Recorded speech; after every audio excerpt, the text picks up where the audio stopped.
Hello বন্ধুরা, আজ তোমাদের আমি দেখাবো খুব সুন্দর একটা ইজি রেসিপি, যেটা মাত্র দুটো উপকরণ দিয়ে বানানো যায়। সেটা হলো মতিচুর লাড্ডু। মতিচুর লাড্ডু তোমরা তো অনেক রকমভাবেই খেয়েছো, কিন্তু আমি যেভাবে বানাবো সেভাবে যদি একবার খাও তোমার তো বারবারই বানাতে ইচ্ছা করবে। এর জন্যে দরকার 1 কাপ মাত্র ডালিয়া। হ্যাঁ, আমি ডালিয়া দিয়েই মতিচুর লাড্ডুটা বানাবো, তাই 1 কাপ ডালিয়া নিয়ে তাকে ভালো করে রোস্ট করে নিয়েছি।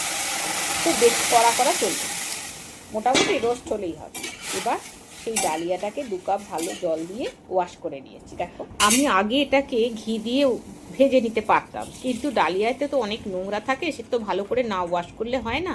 তাই আগে ড্রাই রোস্ট করে ধুয়ে নিয়ে তারপর শেষে ঘি মেশাবো।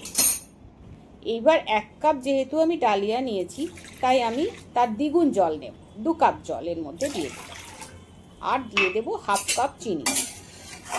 আমি এখানে এখন 1/2 কাপ চিনি অ্যাড করছি, কিন্তু এতে দরকার 1 কাপ ডালিয়া হলে তোমার 1 কাপ চিনিই লাগবে। আমি এখানে 1/2 কাপ চিনি দিয়ে দিলাম, দিয়ে ভালোভাবে মিশিয়ে রান্না হতে দিলাম। আমি এখানে কোনো ফুড কালার ইউজ করিনি, তবে হলদে রঙের জন্য আমি একটু কেশর ইউজ করেছি। দেখো রঙটা কেমন সুন্দর হচ্ছে। মাঝে মাঝে একটু খুলে দেখতে হবে, তলায় যেন লেগে না যায়। এবার দেখো, এবার ডালিয়ার পুরো জলটা টেনে নিয়েছে। এবার আমি আরও 1/2 কাপ চিনি আর তার সঙ্গে 2টো এলাচ আমি এখানে যোগ করলাম।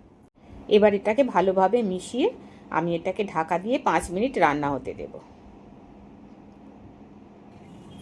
দেখো 5 মিনিট হয়ে গেছে, আর অল্প একটু রস আছে, এটাকে আরেকটু শুকাতে হবে।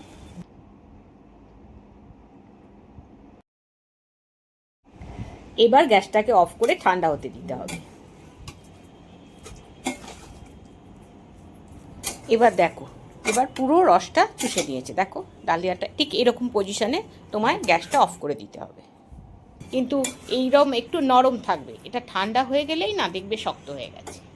এবার দেখো কীরকম টেনে গেছে। এবার এতে 2 চামচ ঘি দিয়ে দেব।